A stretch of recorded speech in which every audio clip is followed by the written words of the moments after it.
Hello, my name is Rafai Hudson, and this is my entry into the Korean Best Friend and Food Competition. The Korean person I'd like to speak about isn't my best friend, but if I wished anyone to have that position, it would definitely be her. I first met her in July last year when she arrived in London with her team.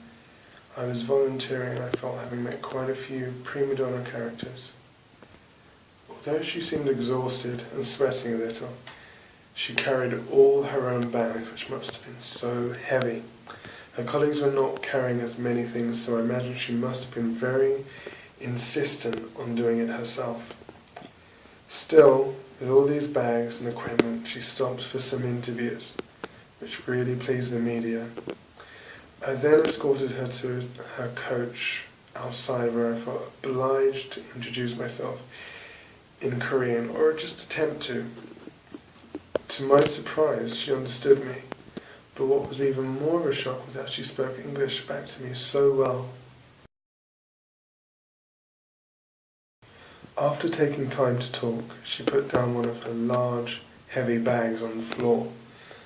I thought it must have been too heavy, but the reason she placed it down was not because of that. It was because she wanted to give me something.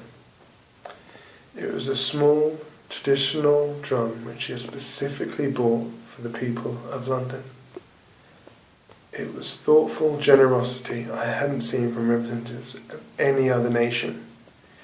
She was warm and humble, and from that short time I felt that despite our differences in religion and coming from different walks of life, there was a common, comfortable affinity between us. I said goodbye to her on the coach and I looked forward to following her performance closely. The day of her competition, I remember she wore a t-shirt with a message of inspiration on her back, which she hand wrote herself. It read, "God makes me strong when I lift weights. I feel his pleasure." Sadly, she didn't make medals because of an earlier incident she suffered. So I made sure that before she went home, I would meet her again. And when I did, I gave her a gift I bought from Portugal. She reluctantly accepted it and invited me to take a picture with her.